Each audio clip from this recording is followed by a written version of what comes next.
तो आपको ये कब ऐसा महसूस हुआ कि वो आपकी बरहना वीडियो आगे सेल आउट कर रहे हैं? जी, मुझे जिस टाइम क्योंकि कोई भी हस्बैंड ऐसे अगर मियाँ-बीवी का रिलेशन है, कोई भी हस्बैंड तस्वीरें नहीं उतारता। ये तस्वीरें बाकायदा इसकी तस्वीरें उतारता था, तो ये आगे मुझे लगता है ये सेल तस्वीरें ऐसे नहीं कोई उतारता।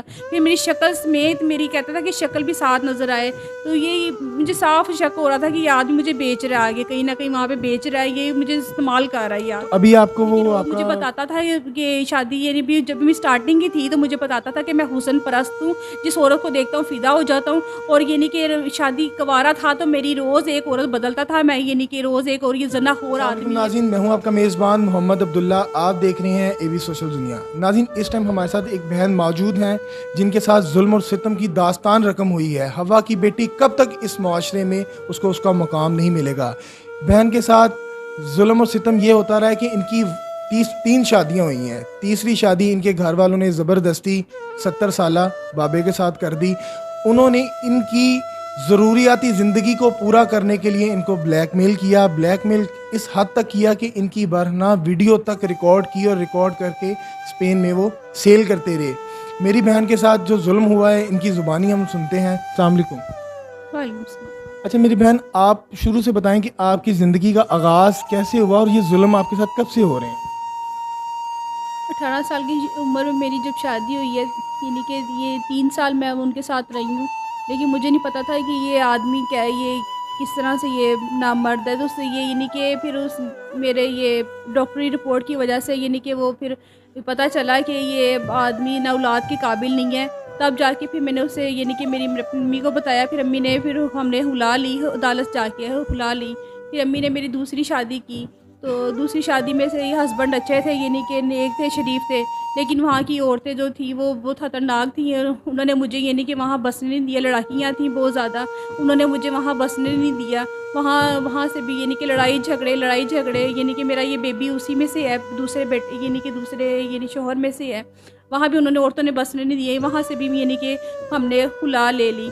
और क्या कहते हैं, ये मैंने अपना बेटा भी, वो इतना गरीब था, इन मामू के घर में मेरा शौहर रहता था, तो वो इतना गरीब था यानी कि इसका खर्चा नहीं उठा सकता था। यानी कि फिर मैंने गार्डियन से कह के यानी कि ये अदालत से कह के बच्चा अपने नाम करवाया और 1 साल मैंने जॉब की है।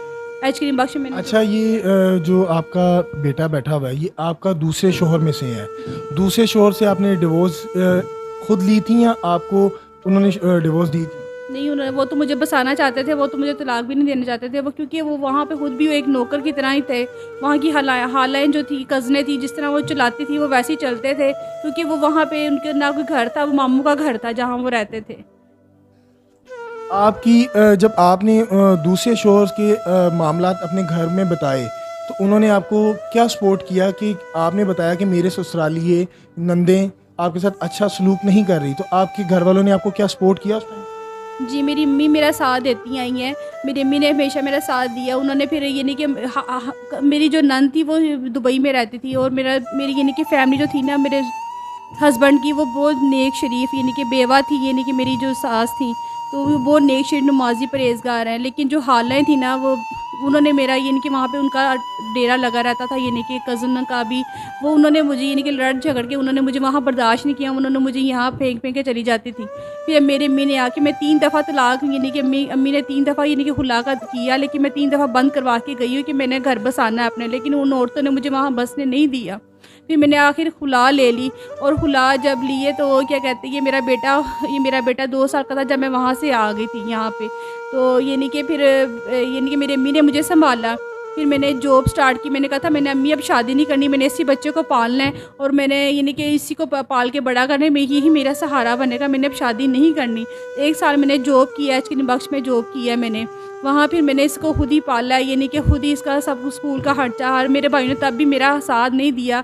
इसकी मैंने जो बुक्स वगैरह होती थी वो भी यानी कि 2 ये सेकंड हैंड लेती थी स्कूल से, वो इरेज़र कर कर के इसको मैंने किस तरह पढ़ाया अपने बच्चे को, जिस तरह। लेकिन मेरे भाइयों ने मेरा ज़रा तरस नहीं खाया, उन्होंने कहा, तब भी मेरा साथ नहीं दिया। और अब मेरी माँ के मरने के बाद मेरी माँ ये टेंशन ले के मर गई कि मेरी बेटी का क्या होगा, ये बच्ची की, मेरे बेटे तो मुझे नहीं पाल रहे, तो मेरी इस बेटी को, मेरे बच्चा, ये मेरी बेटी है, मेरा बेटी, ये मेरा ये नवासा जो भी है भी रुल जाएगा, लेकिन मैं टेंशन ले लेके मर गई। तो मेरे भाइयों ने ज़बरदस्ती मेरी शादी से तीसरे ये बाबे से कर दी। मैंने इनसे कहा था मैंने शादी नहीं करनी, लेकिन भाभीयों के जुल्म सितम की वजह से ही मेरे भाइयों ने मुझे बर्दाश्त नहीं किया, मुझे ज़बरदस्ती इस आदमी से मेरी शादी कर दी। अच्छा, मुझे ये बताएं कि जब आपकी तीसरी शादी की जा रही थी, आप तब कह रही थी कि मैं रजामंद नहीं हूँ।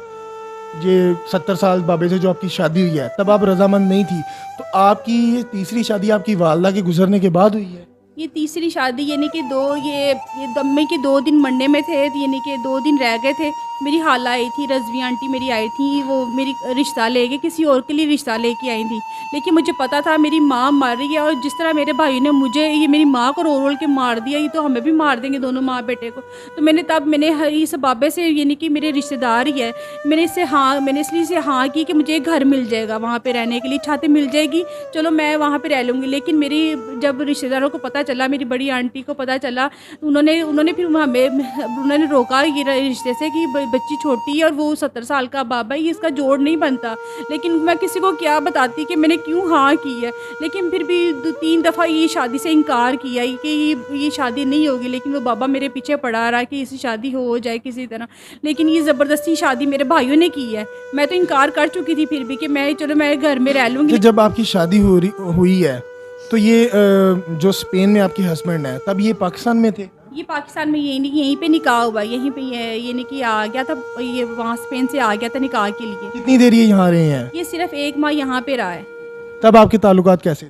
ताल्लुकात यानी कि ये क्या कहती हैं, शुरू में ये सही रहा है, यानी कि बड़ा ये सही रहा है। लेकिन आहिस्ता आहिस्ता इसने मेरे बच्चों को टॉर्चर ही कहता है, मैं अपने तुम्हारे बच्चों को ये करूँगा, ये लेके दूंगा, वो लेके दूंगा, यानी कि स्कूल अच्छे पढ़ाऊँगा। लेकिन इसने कोई ऐसे हरकतें यानी कुछ ऐसे नहीं की, यानी कि मेरे बच्चों को इसने रोज़ इसने डांटना, रोज़ इसको यानी कि बर्दाश्त करता नहीं था, कि कहता था कि इसको कहीं छोड़ आओ, यानी कि इसने मेरे बच्चों को भी बर्दाश्त नहीं किया। तो आप जब उनसे अपना ख़र्चा मांगती हैं, तो वो आपसे किस चीज़ की डिमांड करते हैं? यानी कि मैं जब खर्चा मांगती, रातों को सारी ये जब स्पेन चला गया, रातों को सारी रात जाके यानी कि कपड़े उतरवा के, यानी कि तस्वीरें मेरी खींचता था, यानी कि गंदी हरकतें करवा के तस्वीरें खींच के, मुझे लगता है ये वहाँ पे बेचता है ये तस्वीरें, और मुझे बेचना चाहता था। यानी कि मुझे कहता था टिकटॉक बना, यानी कि ऐसे यानी डांस कर, यानी कि टिकटॉक पे लगा, यानी कि इस आदमी मुझे ये चलाना चाहता था आदमी, ताकि ये मुझे आगे बेचना चाहता है ये आदमी। आप भी ज़ाहिरी बात है कि मजबूर थी, आपको रहने के लिए जगह नहीं थी, आप खर्चा आपके बच्चे का, आपके फाइनेंशियली स्ट्रॉन्ग, तो मियाँ बीवी के साथ ओपन होता है कि इंसान अपने शोहर पे एतबार करता है। तो आपको ये कब ऐसा महसूस हुआ कि वो आपकी बरना वीडियो आगे सेल आउट कर रहे हैं? मुझे जिस टाइम नया कोई भी हस्बैंड तस्वीरें नहीं उतारता, ये तस्वीरें बाकायदा इसकी तस्वीरें उतारता था, तो ये आगे मुझे लगता है ये सेल तस्वीरें ऐसे नहीं कोई उतारता। फिर मेरी शक्ल समेत मेरी कहता था कि शक्ल भी साथ नज़र आए, तो ये मुझे साफ शक हो रहा था कि ये आदमी मुझे बेच रहा है, आगे कहीं ना कहीं वहाँ पे बेच रहा है, ये मुझे इस्तेमाल कर रहा है यार। अभी आपको वो आपका खर्चा वगैरह नहीं भेज रहे आपका, आपके बच्चे का? नहीं, ये बिल्कुल खर्चा नहीं भेज रहा है, ये मुझे टॉर्चर कर इसको, क्योंकि इसकी ख्वाहिशें पूरी नहीं हो रही ना, तो इसको ये मुझे खर्चा बिल्कुल नहीं भेज रहा। मुझे यहाँ पे 20 दिन हो गए आए हुए। मेरी बहन आसमा है, वो मेरा यानी कि खाने के बस कर देती है, क्योंकि वो भी गरीब है, वो इतनी अमीर नहीं है, ये गरीब है, कि कोई मेरा यानी कि साथ नहीं दे रहा। भाई तो बिल्कुल पीछे हट गए हैं, कहते थे कि अगर ये बाबा यानी कि तुम्हें कुछ नहीं देगा तो हम मरे नहीं, हम जिंदा हैं, कुछ भी नहीं कर रहे, भाई पीछे हट गए हैं। आपके जो हस्बैंड हैं, आपकी उनसे अब बातचीत हो रही है? नहीं, बिल्कुल नहीं हो रही। आपने कभी उनको खर्चे का कहा नहीं? मैंने इसे कहा था खर्चे का, लेकिन कोई जवाब नहीं दे रहा वो आगे से, यानी कि वो उसका यही है कि ये मरेगी खुद ही तो फिर मेरे पास आएगी, तो यानी कि खर्चे से। लेकिन मुझे ऐसा ये हराम का कमाता है, वहाँ पे शराबे वगैरह बेचता है, और सूर का कोई गोश्त है वो वगैरह बेचता है, ये डांस पार्टियाँ, ये वहाँ पे खुला माहौल इसका वहाँ पे।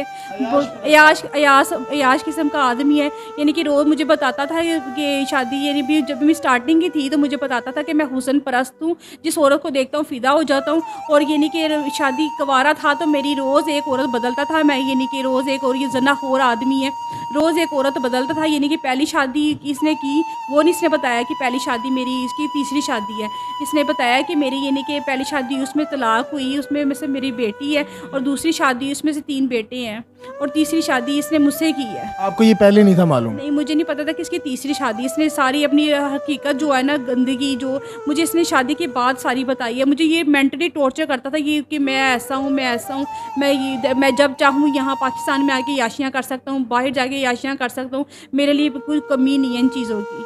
मेरी बहन मुझे ये बताएं कि आपके इस टाइम बेटे की क्या उम्र है और इसको आप कैसे इसका सोर्स ऑफ इनकम आपका क्या है, आप कैसे इसकी पढ़ाई लिखाई का और खाने पीने का खर्चा उठा रहे हैं? देखिए साल हो गया ये मेरा बेटा यानी कि चंद दिन स्कूल गया है, तो ये यानी कि वैसे मेरा साल मेरे बेटे का ज़ाया गया। इस बाबे ने कोई तवज्जो नहीं की, कोई इसकी यानी कि पढ़ाई में तवज्जो नहीं की इस बाबे ने।